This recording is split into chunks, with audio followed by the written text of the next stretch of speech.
I didn't think I was the jealous type. I've always trusted Eleanor, my wife of 12 years. I know marriage isn't about suspicion. It's about partnership, communication, and mutual respect. Or at least, that's what I thought. But something about last Tuesday unsettled me. I work from home, software development, routine, steady. She left around 8 in the morning, saying she had an appointment for her weekly therapy session. Nothing unusual. I didn't think twice. But then, a small nagging feeling crawled into my mind. Something about the way she said goodbye, clipped, polite, but with a slight edge, a tension in her shoulders. Normally, she'd hug me for a beat longer, maybe press her hand against mine. That morning, nothing. Just a soft squeeze and she was gone. I tried to shake it off. Maybe it's just the monotony of the week. Eleanor has been stressed with work lately, deadlines piling up, long hours at the hospital as a nurse practitioner. I reminded myself that fatigue can make anyone distant. Still, curiosity gnawed at me. It was a harmless curiosity, or so I convinced myself. By 11, I found myself reaching for my coat, keys in hand, and stepping outside with the excuse of grabbing a coffee. But really, I was just trying to see if my intuition was wrong. The streets were quiet, the kind of midday calm that makes the world feel paused. I spotted her black sedan parked near the downtown clinic, the one she always mentioned in passing. Perfectly ordinary. I relaxed. She wasn't cheating. I was probably imagining things. Therapy was therapy. People needed breaks. I shook my head at myself. And then she stepped out. Eleanor, wearing a simple navy blouse, gray slacks, her hair tied in a loose bun. She looked normal, professional, calm. And that's when she started walking, not toward the clinic doors, but across the street, toward a small boutique hotel I didn't recognize. Something inside me stopped. My gut clenched. Rationally, I told myself it could be a meeting, a seminar, maybe even a lunch with a colleague. But instinctively, I knew it wasn't. Eleanor has never hidden her schedule from me. She's always meticulous with her calendar, sharing her commitments weekly. Yet here she was, deliberately walking into a hotel, a place that had no relevance to her supposed therapy session. My heart started racing, but I stayed calm on the surface. I watched her go inside, lingering just long enough for me to see the hotel room number light flicker on a balcony door and then disappear from sight. I sat on a nearby bench, letting the adrenaline settle just enough for me to think. I replayed every interaction from the past few months, subtle shifts I'd brushed off, the canceled date nights, the abrupt phone calls, the occasional unexplained absences.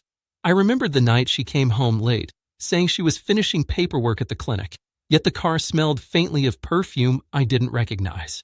Small things. I had ignored them. I had excused them. I thought I was being understanding, supportive. Maybe I was. But understanding doesn't mean blind, and support doesn't mean naive.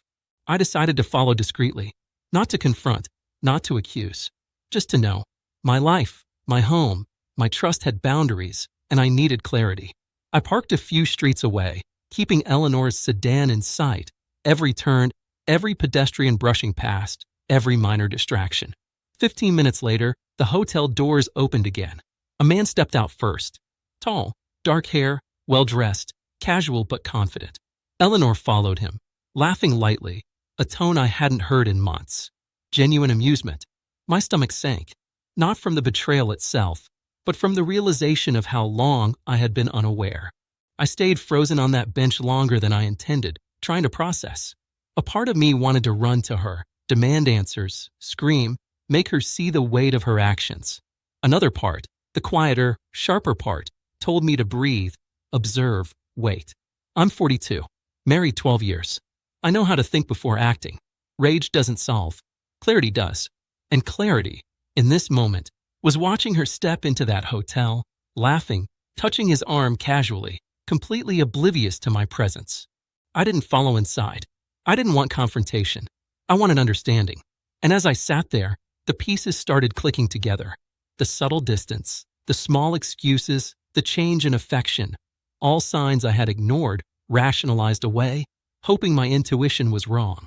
But intuition rarely lies. It whispers before the scream. And mine had been whispering for weeks, months maybe. By evening, I was home, trying to act normal. Eleanor returned later than usual, casual, as if nothing had happened. I greeted her with the same polite smile I had given her all week, letting my exterior remain composed.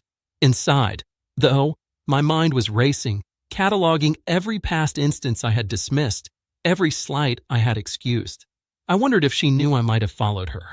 Probably not. She always assumes I am trusting, loyal, unflinching, which I am, in principle. But loyalty doesn't mean stupidity. Love doesn't demand blindness. That night, I lay awake, staring at the ceiling, replaying every laugh she had shared with him in my mind. It wasn't anger exactly. It was more a mix of disappointment, clarity, and a strange sense of liberation. For 12 years, I had poured everything into this marriage, my effort, my patience, my love. I had been there through her late nights, her stress, her fears, and I had thought that was enough. It wasn't. Not anymore. The realization stung, sharp and cold, but honest. The next morning, I made a decision, not in haste, not in fury, but in quiet determination. I would no longer ignore the truth. I would no longer let my trust be tested silently, my patience exploited. I called my attorney, scheduled a meeting to understand my options, and set boundaries I had previously avoided. Eleanor still had the choice to explain, to reconcile, to face the consequences of her actions. But I had reclaimed the clarity I had lost.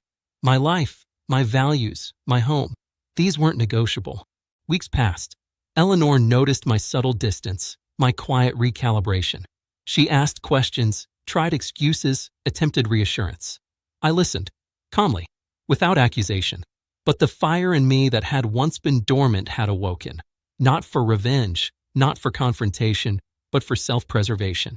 I didn't yell. I didn't cry. I didn't bargain.